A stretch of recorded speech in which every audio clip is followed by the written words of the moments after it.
السلام علیکم اسٹوڈنٹس، میں آپ کی ٹیچر ہوں بلو بیل اسکول سے۔ امید ہے آپ سب ٹھیک ہوں گے۔ یہ آپ کا اردو کا لیکچر ہے، آپ سب اپنے اردو لٹریچر کی کاپیز کھول لیں۔ اسٹوڈنٹس، آج ہم لوگوں نے سبق نمبر 8 کرنا ہے۔ سب سے پہلے آپ ڈیٹ، تاریخ اور دن لکھ لیں۔ دن ہے جمعرات، تاریخ ہے 9 ستمبر 21 جماعت کا کام۔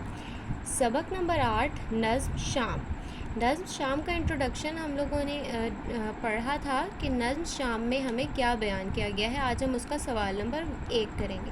سوال نمبر 1 ہے، شام کے وقت شاعر نے ستاروں کے چمکنے کو کس چیز کے مانند قرار دیا ہے؟ جواب ہے، شام کے وقت شاعر نے ستاروں کے چمکنے کو جواہر کی مانند قرار دیا ہے۔ اسٹوڈنٹس، آپ کو پتہ ہے کہ جب شام کا وقت ہوتا ہے تو ہر طرف خاموشی چھا جاتی ہے، آسمان میں تارے چمکنے لگ جاتے ہیں۔ تو جب آسمان میں تارے چمکتے ہیں تو ایک بہت ہی خوبصورت منظر بن جاتا ہے اور وہ بہت خوبصورت لگتے ہیں تارے چمکتے ہوئے، اور وہ ان جواہر کی مانند لگتے ہیں۔ جواہر یعنی کہ قیمتی موتی یا پتھر۔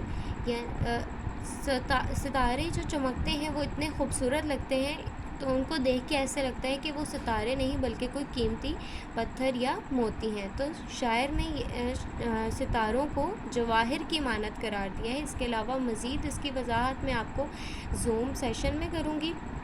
آپ سب نے زوم میٹنگ لازمی اٹینڈ کرنی ہے۔ تب تک کے لیے اللہ حافظ۔